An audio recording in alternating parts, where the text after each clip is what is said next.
Hello and welcome to my YouTube channel RPN Sharma. Myself Nitin Kumar. Hello friends, हम कर रहे थे aptitude का बहुत ही इंटरेस्टिंग एंड इम्पोर्टेंट टॉपिक जिसका नाम था परसेंटेज।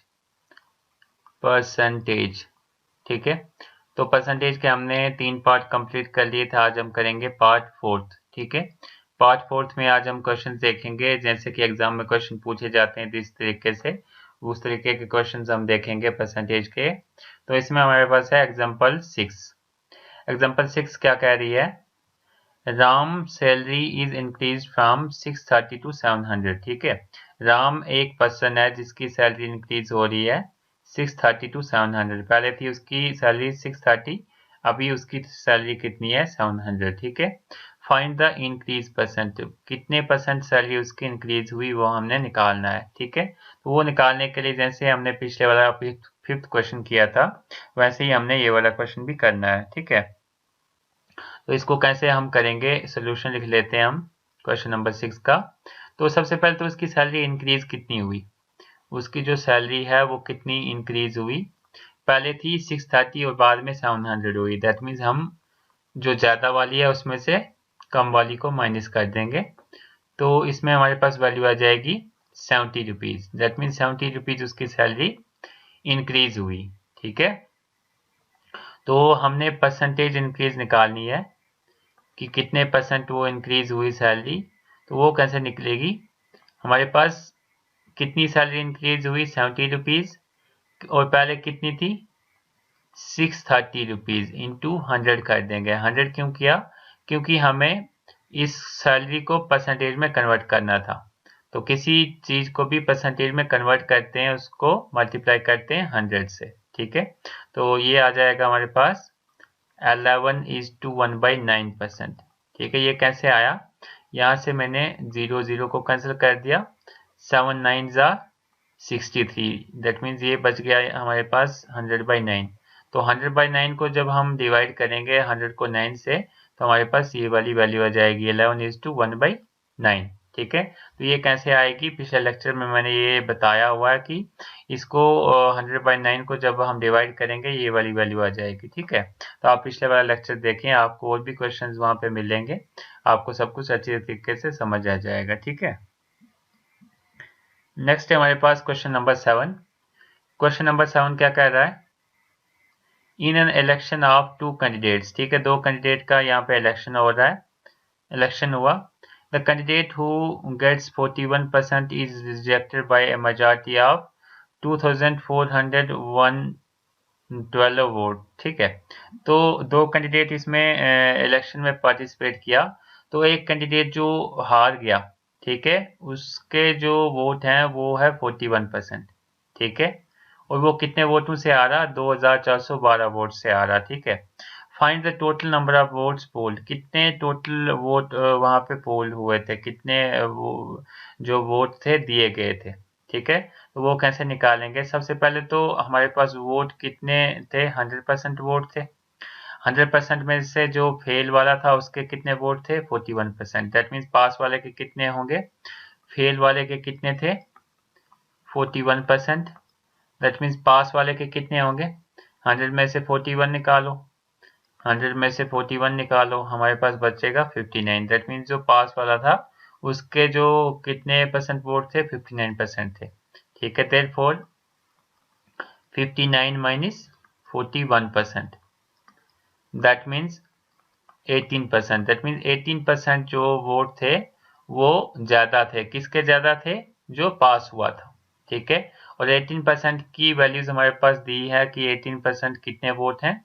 2412 वोट। ठीक है, तो इसको हम कैसे सॉल्व करेंगे? 18%, that means 18 divided by 100 equal to 2412। ठीक है, इसको जब क्रॉस मल्टीप्लिकेशन करेंगे तो इसको इस साइड ले जाएंगे, ये बन जाएगा 2412। ये इस साइड ले गए, ये चला गया मल्टीप्लाई में, और ये वाला इधर आ गया इस साइड, तो ये चला गया डिवाइड में 8। ठीक है, ये सॉरी ये कितना है? 18 है। ठीक है, तो जब हम इसको पूरी टर्म्स को सॉल्व करेंगे तो हमारे पास इसकी वैल्यू आ जाएगी 13400। ठीक है, दैट मीन्स जो टोटल वोट थे वो कितने थे? 13400 13,400 ठीक है। नेक्स्ट हमारे पास क्वेश्चन है क्वेश्चन नंबर 8। क्वेश्चन नंबर अगर हम 8 की बात करें तो क्वेश्चन नंबर 8 क्या कह रहा है, if the salary of A is 20% more than B, अगर ए की जो सैलरी है वो 20% मोर है बी से कितनी ज्यादा है 20%, then by what percent B salary is less than A, तो जो बी की जो सैलरी है वो ए से कितनी लेस होगी वो हमने निकालनी है, ठीक है, कितने परसेंट लेस होगी, ठीक है। तो हम इसका सोल्यूशन करेंगे। सबसे पहले तो हमें पता है कि जो 20% होता है वो किसके बराबर होता है, 20 डिवाइडेड बाई 100, ठीक है। इसको जब हम सॉल्व करेंगे 2 1 ज़ा 2 2 5 ज़ा 10 दैट मीन्स 1/5, ठीक है। तो अगर हमें पहले से ही पता है हो कि 20% जो है 1/5 के बराबर होता है तो सिंपली हम 1/5 लिखेंगे यहाँ पे, ठीक है। Then we have to find a fraction less than this, ठीक है, इससे हमें लेस फ्रैक्शन हमें देखनी है। तो हमारे पास 1/6 से लेस फ्रैक्शन कौन सी होती है, 1/5 से लेस फ्रैक्शन आ गई 1/6, ठीक है। तो 1/6 फ्रैक्शन जो आई इसकी हमने निकालनी है परसेंटेज, तो 1/6 की परसेंटेज निकालने के लिए इसको हम मल्टीप्लाई करेंगे 100 से, ठीक है। तो इसको जब हम 100 से मल्टीप्लाई करेंगे ये बन जाएगा 100/6, ठीक है। तो इसकी वैल्यू आ जाएगी 16 डिवाइडेड बाय 16 इज टू 2/3, तो ये वैल्यू कैसे आई मैं एक बार इसको दिखा देता हूँ आपको। ये हमने पीछे भी इस टाइप की प्रॉब्लम्स की है लेकिन फिर भी दिखा देता हूँ। यहाँ पे 100 है, इसको अगर हम 6 से डिवाइड करेंगे तो हमारे पास कितनी वैल्यू हो जाएगी, 16 6 ज़ा, ठीक है,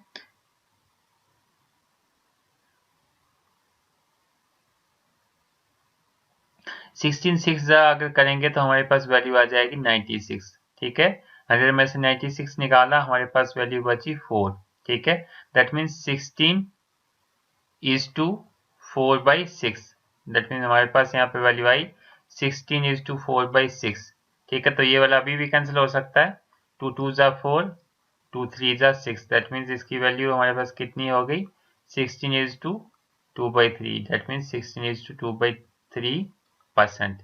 तो ये आ गया हमारे पास आंसर, ठीक है। तो एग्जाम में कैसे क्वेश्चन होगा, सेम ऐसे ही क्वेश्चन होगा और हमारे पास यहाँ पे ऑप्शंस में आंसर्स दिए होंगे। तो हमारे पास जिस ऑप्शन में भी 16 इज टू 2/3% होगा उसको हम टिक कर देंगे, वही हमारा आंसर होगा। नेक्स्ट क्वेश्चन हम देखते हैं। नेक्स्ट क्वेश्चन है क्वेश्चन नंबर 9।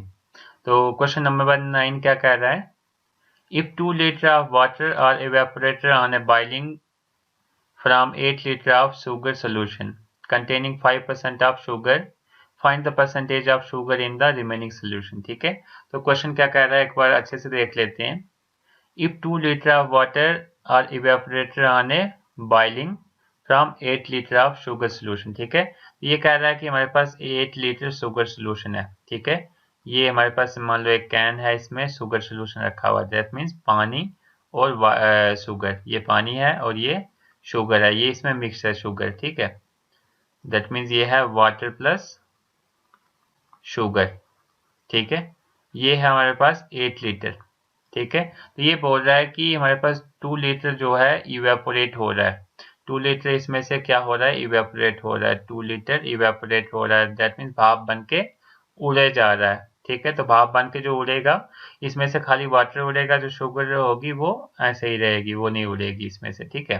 तो अगर 8 लीटर में से हमारे पास उड़ गई तो कितनी बची, वो बची 8 में से 2 चली गई तो बची हमारे पास 6 लीटर, ठीक है। ये जो एवेपोरेशन है उसके बाद हमारे पास जो इसमें सोल्यूशन बचा वो बचा 6 लीटर, ठीक है, कंटेनिंग 5% शुगर। तो जो हमारे पास 8 लीटर सोल्यूशन है उसमें कितने परसेंट शुगर है, 5%, ठीक है। जो ये 8 लीटर हमारे पास शुगर का सोल्यूशन है, that means sugar plus water है, उसमें 5% हमारे पास शुगर है, ठीक है। लेकिन जब ये 2 लीटर पानी इवेपोरेट हो गया, दैट मीन्स बचा कितना, 6 लीटर बचा।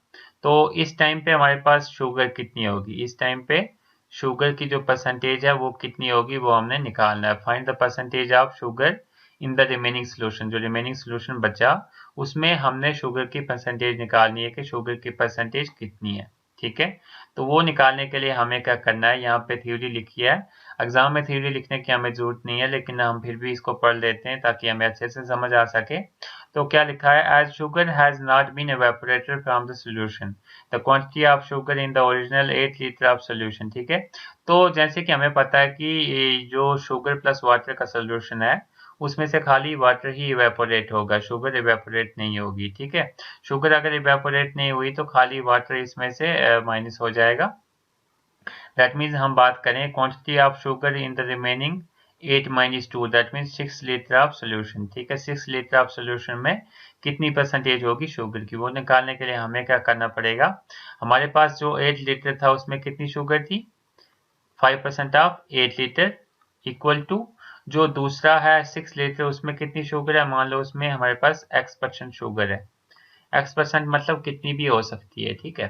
तो ये हो जाएगा हमारे पास 5%। 5% हो गया 5/100, क्योंकि मैंने पहले ही बताया था कि परसेंटेज को अगर हमने फ्रैक्शन में लिखना है तो 5 डिवाइडेड बाई 100 लिखा, आपका multiply into 8 equal to x divided by 100 into 6। ठीक है। इस तरीके से बन गया। अब हमने इसमें से क्या करना है, x की वैल्यू निकालनी है। तो x की वैल्यू निकालने के लिए ये वाली सारी वैल्यूज हम इस साइड ले आएंगे। दैट मीन्स ये बन जाएगा 5 इंटू 8 डिवाइडेड बाई 100। ठीक है। ये डिवाइड में था, ये मल्टीप्लाई में आ जाएगा, दैट मीन्स मल्टीप्लाई बाई 100। ये मल्टीप्लाई में था, ये डिवाइड में आ जाएगा, दैट मीन्स 6। तो ये और ये कैंसिल हो गया, ये आ गया 3 2 6, 4 2 8। ठीक है। दैट मीन्स 4 इंटू 2 कितना हो गया 20 डिवाइडेड बाई 3। 20 डिवाइडेड बाई 3 हमारे पास हो जाएगा 6:2/3। ये कैसे आ गया, सिंपली हमने 2 को 3 से डिवाइड किया, 3 6 18 बचा 2, दैट मीन्स 6:2/3 यहाँ पे परसेंट। तो ये आ गया हमारे पास आंसर। ठीक है। तो इसको करने का दूसरा भी मेथड है हमारे पास, सेकंड मेथड, इससे भी आप देख सकते हैं। लेकिन मैं रिकमेंड करूंगा कि आप जो पहले वाला मेथड मैंने बताया उससे आप इस क्वेश्चन को सॉल्व करें। ये पहले वाले मेथड से इजी है। ठीक है। अगर ये वीडियो इंटरेस्टिंग लग रही है तो लाइक शेयर और कमेंट जरूर कीजिएगा, और अभी तक आपने चैनल को सब्सक्राइब नहीं किया तो सब्सक्राइब जरूर कीजिए। Thank you. देखते हैं हम नेक्स्ट क्वेश्चन। नेक्स्ट क्वेश्चन है हमारे पास क्वेश्चन नंबर 10। ठीक है। क्वेश्चन नंबर 10 क्या कह रहा है, one type of liquid contains 25% of milk. ठीक है। एक टाइप का लिक्विड है जिसमें हमारे पास है 25% मिल्क है। दूसरे टाइप का लिक्विड है जिसमें हमारे पास 30% मिल्क है। ठीक है। A cone is filled with 6 part. ठीक है। एक कोन है, can, CANE can, a can is filled with 6 part. एक कैन को फिल कर रहे हैं हम 6 पार्ट बाय फर्स्ट लिक्विड से and 4 parts by the second liquid. ठीक है। Find the percentage of milk in the new mixture. New mixture जो हमारे पास बना उसमें कितनी परसेंटेज हमारे पास मिल्क की होगी वो हमने निकालना है। ठीक है। तो वो निकालने के लिए सबसे पहले तो हम क्वेश्चंस को समझते हैं। क्वेश्चन क्या कह रहा है, क्वेश्चन कह रहा है कि हमारे पास दो लिक्विड है। एक लिक्विड मान लो जिसका नाम 1 है, एक लिक्विड है जिसका नाम 2 है। ठीक है। फर्स्ट वाले लिक्विड में जो मिल्क है वो है 25%। ठीक है। मिल्क जो है वो है 25% मिल्क है, और सेकंड लिक्विड में हमारे पास मिल्क कितना है 30%। ठीक है। और दूसरा बता रहा है कि हमने एक कैन ले लिया, उसमें ये मिल्क जो लिक्विड वन था वो डाला हमने, उसके डाले हमने 6 पार्ट, मान लो 1 2 3 4 5 6 पार्ट तक हमने डाला या इसमें लिक्विड 1। ठीक है। उसके बाद हमने 4 पार्ट डाले लिक्विड सेकंड के, 1 2 3 4, मान लो ये 4 पार्ट हमने डाला लिक्विड सेकंड। ठीक है। तो ये बता रहा है हमें कि जो ये न्यू कंटेनर है या न्यू कैन है इसमें कितने परसेंट मिल्क होगा, कितने परसेंट हमारे पास इसमें मिल्क होगा वो हमने निकालना है। ठीक है। परसेंट मिल्क निकालना है। तो वो निकालने के लिए हमारे पास सोल्यूशन है। यहाँ पे पहले तो हम फार्मूले से निकालेंगे। दो ट्रिक्स हैं इसमें, दो टाइप से हम इसको निकाल सकते हैं। पहले एक मेथड से निकालेंगे फिर दूसरे मेथड से निकालेंगे। ठीक है। तो इसमें मैं रिकमेंड करूंगा कि जो दूसरे वाला मेथड है आप उससे निकालें, ठीक है। तो आपकी मर्जी है, फिर आप जिससे मर्जी उससे निकाल सकते हैं। तो हमारे पास है the required percentage of milk in the new mixture equal to, ये फार्मूला है सिंपली, इस फार्मूले को हमने लगाना है। तो फार्मूला है हमारे पास quantity of milk in the new mixture, quantity of milk in the new mixture, new mixture में कितनी क्वांटिटी, न्यू मिक्सचर है कितनी क्वांटिटी, लिक्विड 1 है, वो कितने पार्ट में है, 6 पार्ट में, 6 पार्ट ऑफ किसका, 25% मिल्क का, प्लस 4 पार्ट ऑफ 30% मिल्क का, ठीक है, divided by quantity of new mixture, new mixture की क्वांटिटी, क्वांटिटी कितनी होगी, 6 पार्ट है प्लस 4 पार्ट है, दैट मीन्स कितना हो गया, 10 पार्ट, ठीक है, इंटू 100, ठीक है। क्यों 100 क्यों किया, क्योंकि इसको हमने परसेंटेज में लिखना है, ठीक है। तो 6 of 25%, 25% that means 25 divided by 100 plus 4 into 30 by 100 divided by 10 into 100, ठीक है। जब इसको पूरी टर्म्स को हम सॉल्व करेंगे तो हमारे पास वैल्यू आ जाएगी 15 प्लस 12 इक्वल टू 27, ये आ गया हमारे पास आंसर, ठीक है।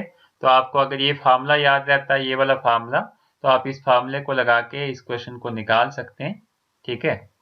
ये फार्मूला है मेरे पास, इस फार्मूला को लगा के आप इस क्वेश्चन को निकाल सकते हैं। अगर आपको ये वाली ट्रिक याद नहीं रहती तो आप दूसरी वाली ट्रिक याद कर सकते हैं, बहुत ही ईजी है। तो इसमें क्या है, the equation can be solve by the method of alligation, ठीक है, ये एलिगेशन का एक मेथड है, इससे भी हम सॉल्व करते हैं। तो ये बहुत ही ईजी है एलिगेशन का मेथड। यहाँ पे हमारे पास है एलिगेशन का मेथड में हम क्या करते हैं, सबसे पहले तो रेयर प्राइस लिखते हैं, सबसे पहले तो चीप प्राइस, सबसे कम वाला जो पोर्शन है वो हम यहाँ पे लिखते हैं। तो सबसे कम वाला पोर्शन कौन सा है, 25%, दैट मीन्स फर्स्ट वाले लिक्विड का पोर्शन है 25%, तो हमने यहाँ पे 25 लिख दिया, ठीक है। उसके बाद लिखते हैं जो सबसे ज्यादा वाला है, ज्यादा वाला कितना है 30, यहाँ पे 30 लिखा, और यहाँ पे हम बीच में लिखते हैं मीन, तो मीन हमें पता नहीं है इसका कितना है, तो इसलिए हमने इसकी जगह पे x लिखा, ठीक है। और उसके बाद कितने पार्ट में है, 25 वाला कितने पार्ट में है, 6 पार्ट में, और जो हमारे पास 30 वाला वो कितने पार्ट में है, हमारे पास है 4 पार्ट में, ठीक है, ये 4 है। तो इसको हम कैसे करेंगे, ऐसे ऐसे और ऐसे, ठीक है, ये ऐसे हो गया। अब हमने इसमें से x की वैल्यू निकालनी है, तो वो कैसे निकालेंगे, फर्दर एम्प्लाइज दैट, इसमें से हम क्या करते हैं, ये जो बड़े वाली वैल्यू है इसमें से हम ये x माइनस करते हैं, सॉरी, इसमें से हम क्या करते हैं, जो बड़े वाली वैल्यू है उसमें से x माइनस करते हैं, वो किसके बराबर रखते हैं, इक्वल टू इसके बराबर, जैसे हमने किया 30 माइनस x, ठीक है, इक्वल टू, ये हो गया 6 है, यहाँ पे 6 लिखा है, यहाँ पे डिवाइडेड बाय, यहाँ पे भी डिवाइडेड बाय, यहाँ पे x माइनस 25, एक्स माइनस 25 यहाँ पे क्यों लिख रहे हैं, 25 माइनस एक्स क्यों नहीं लिख रहे हैं, क्योंकि यहाँ पे जो x है उसकी वैल्यू बड़ी है, x माइनस 25, ये हो गया यहाँ पे 4, ठीक है।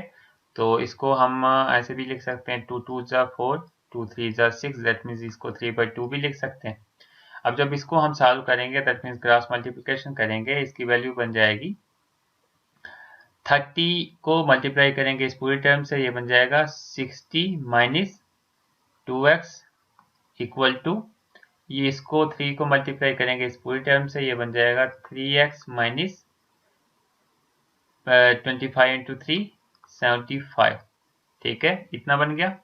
उसके बाद इसको सॉल्व करेंगे, फर्दर एम्प्लाइज दैट, ये x वाली टर्म्स एक साइड ले जाएंगे, ठीक है, तो ये 3x है, ये वाली टर्म इस साइड ले जाएंगे, ये बन जाएगा 5x, ठीक है, ये वाली टर्म इस साइड ले जाएंगे, इक्वल टू 60, यहाँ पे माइनस था, पीछे आके ये प्लस हो जाएगा, प्लस 75, ठीक है, ये बन जाएगा, further implies that x equal to 60 plus 75 divided by 5, ठीक है। तो ये जब हम इसको करेंगे तो x की वैल्यू हमारे पास कितनी आ जाएगी, वो आ जाएगी 27%। जब इसको सॉल्व करेंगे, इसको हम करेंगे, जैसे मैं कर लेता हूँ, एक स्टेप और कर लेता हूँ, 60 प्लस 75 हमारे पास कितना हो जाता है, 60 प्लस 75, 60 प्लस 75, तो ये हमारे पास हो जाता है 135, 135 डिवाइडेड बाय 5, ठीक है, इसको जब हम चालू करते हैं हमारे पास वैल्यू आ जाती है 27%। जब इसको इससे डिवाइड करते हैं तो वैल्यू आ जाती है 27%। तो 27% हमारे पास आ जाता है आंसर। ठीक है, तो इसी के साथ हमारा ये वाला चैप्टर जो है खत्म हो जाता है परसेंटेज का। इसमें और भी काफ़ी सारे क्वेश्चन बन सकते हैं, वो हम बाद में हमारे पास टाइम बचेगा तो हम करेंगे। ठीक है, तो इससे पहले अगर आपने मेरे चैनल को सब्सक्राइब नहीं किया है तो आप प्लीज़ सब्सक्राइब कर लें, ताकि मैं और भी अच्छे अच्छे वीडियो ले आ सकूं। और आपको कोई भी इसमें क्वेरी हो तो आप कमेंट सेक्शन में पूछ सकते हैं। Thank you. If you like the videos then like, comment, share and subscribe my YouTube channel.